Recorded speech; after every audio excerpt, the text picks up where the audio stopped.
ابو بکر بن ابی شیبہ نے کہا، ہمیں وکیع نے سفیان سے حدیث سنائی۔ نیز محمد بن مثنیٰ نے کہا، ہمیں محمد بن جعفر نے اور انہیں شعبہ نے حدیث سنائی۔ ان دونوں سفیان اور شعبہ نے قیس بن مسلم سے اور انہوں نے طارق بن شہاب سے روایت کی۔ الفاظ ابو بکر بن ابی شیبہ کے ہیں۔ طارق بن شہاب نے کہا کہ پہلا شخص جس نے عید کے دن نماز سے پہلے خطبے کا آغاز کیا مروان تھا۔ ایک آدمی اس کے سامنے کھڑا ہو گیا اور کہا، نماز خطبے سے پہلے ہے؟ مروان نے جواب دیا، جو طریقہ یہاں پہلے تھا وہ ترک کر دیا گیا ہے۔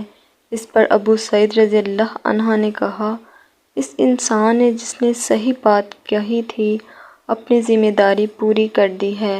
میں نے رسول اللہ صلی اللہ علیہ وسلم سے سنا، آپ صلی اللہ علیہ وآلہ وسلم فرما رہے تھے، تم میں سے جو شخص منکر ناقابل قبول کام دیکھے اس پر لازم ہے کہ اسے اپنے ہاتھ قوت سے بدل دے، اور اگر اس کی طاقت نہ رکھتا ہو تو اپنی زبان سے اس کو بدلے، اور اگر اس کی بھی طاقت نہ رکھتا ہو تو اپنے دل سے اسے برا سمجھے اور اس کے بدلنے کی مثبت تدبیر سوچے، اور یہ سب سے کمزور ایمان ہے۔